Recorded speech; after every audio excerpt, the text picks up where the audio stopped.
Large language models, well, they've shown this really astounding capability to absorb and reproduce academic knowledge, haven't they? Oh, absolutely. We've seen them do amazing things like high-level coding, tackling really complex math problems.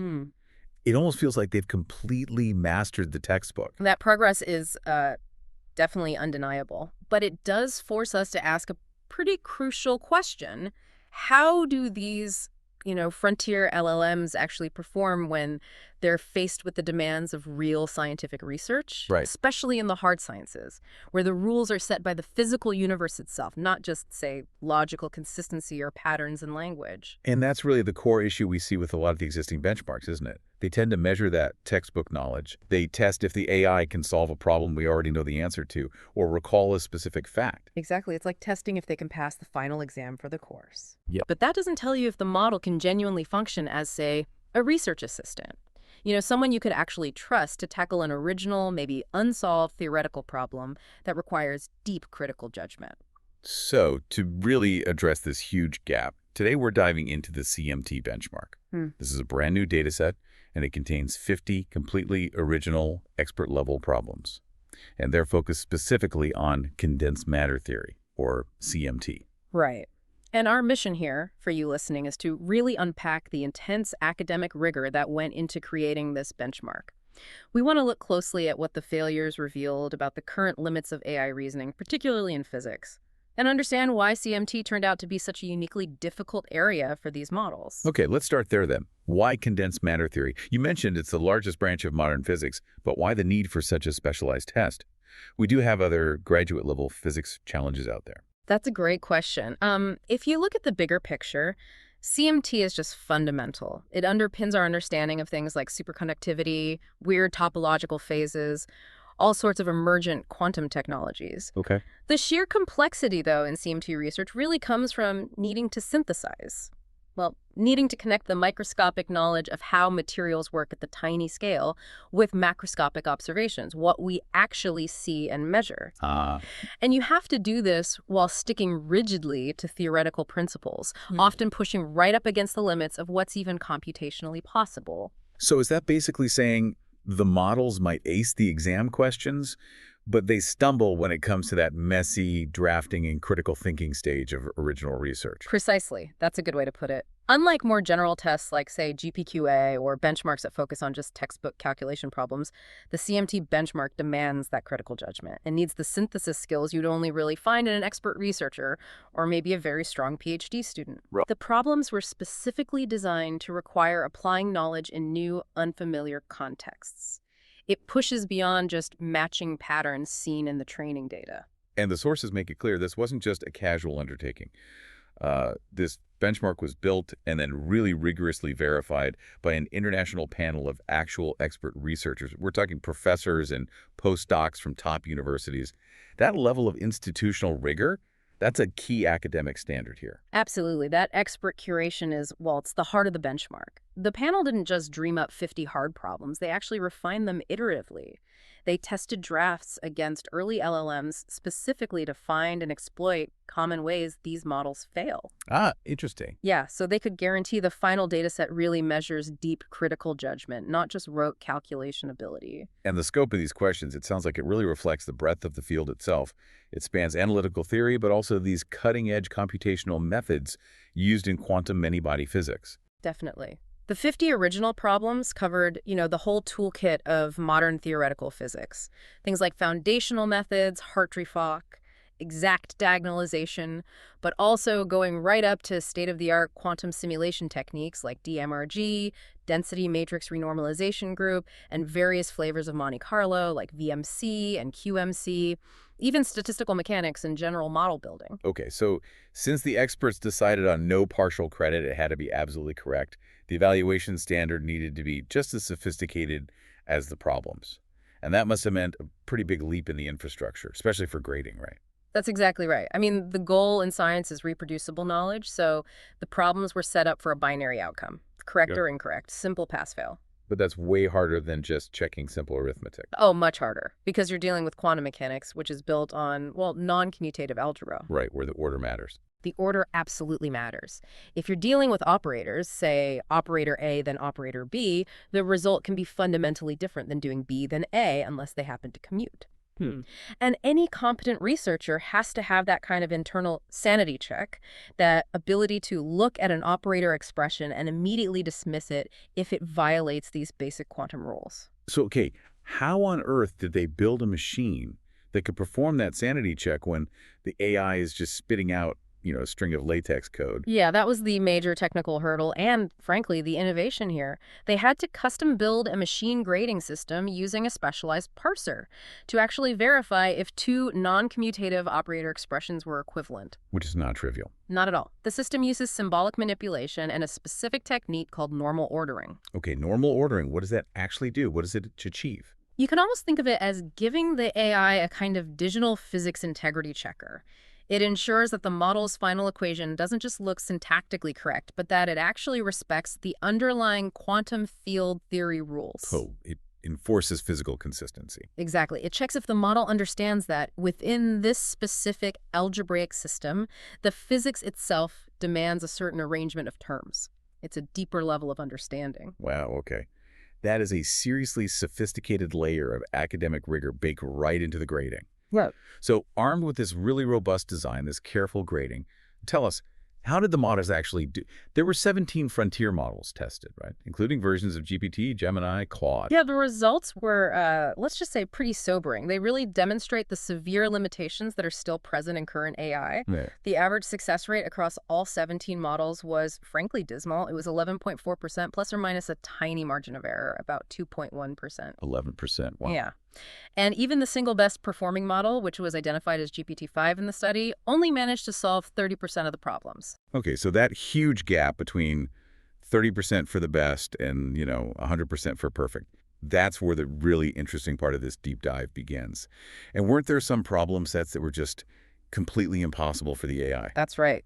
18 of the 50 problems remained unsolved by any of the 17 models they tested. None of them could crack it. Not a single one.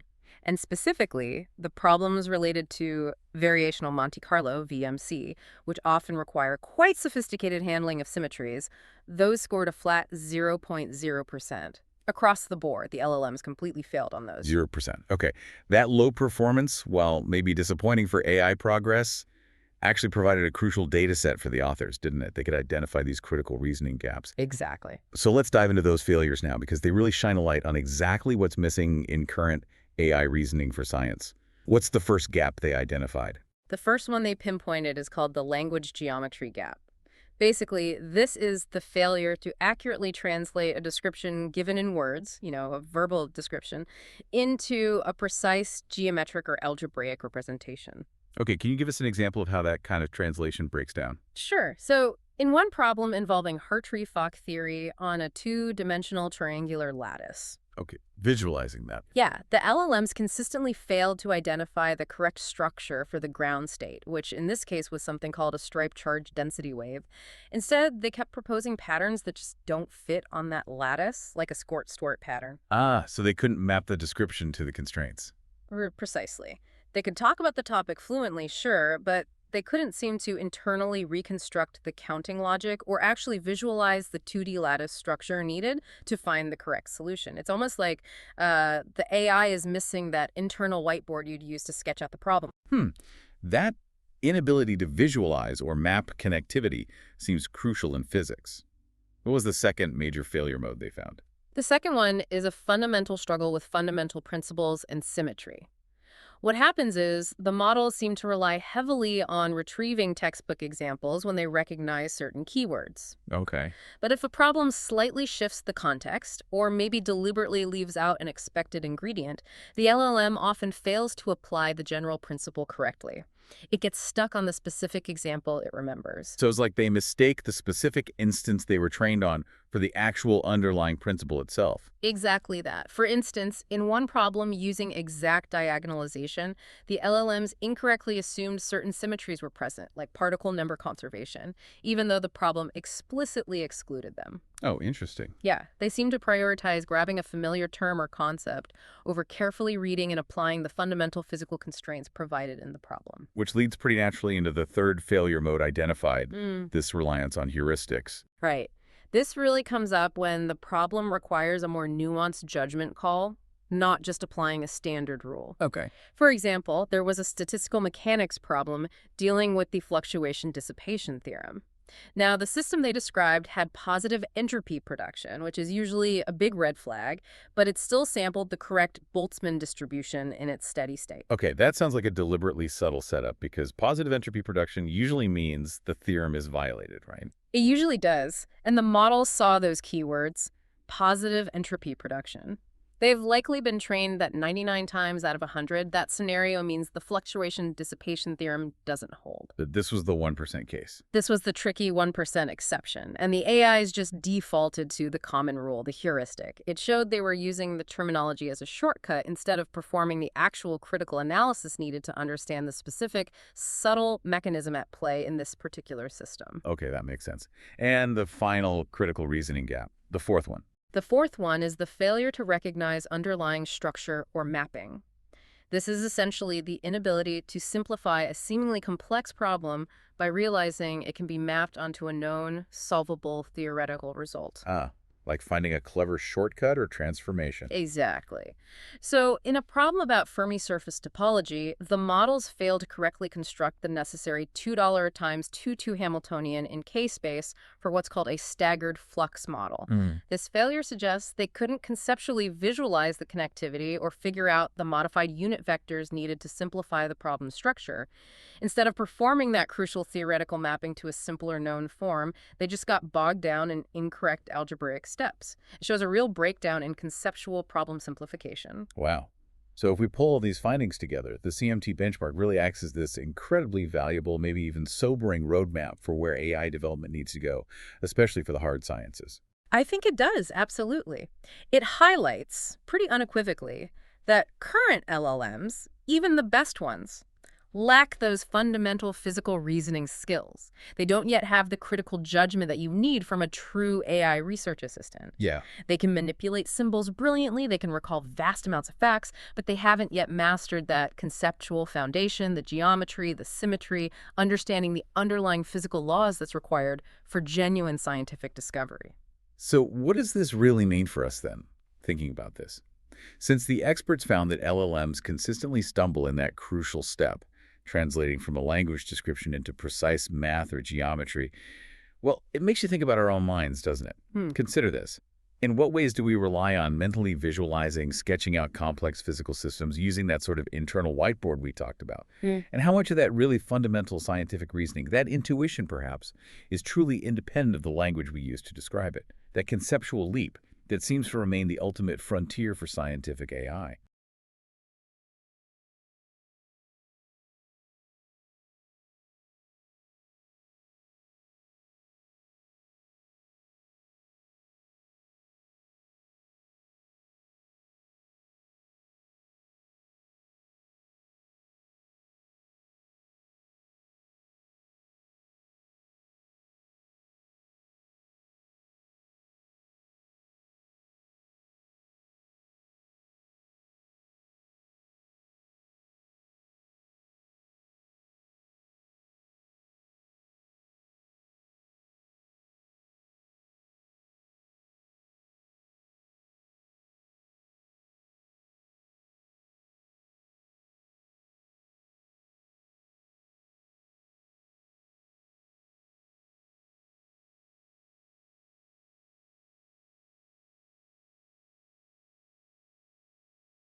Absolutely wild to watch. In just a handful of years, AI has gone from fumbling basic math to literally winning gold medals at the International Math Olympiad. It's a mind-blowing leap, but it also presents us with a kind of genius paradox. We know for a fact that an AI can be a brilliant student, but can it actually be a scientist? And that's really what we're digging into today.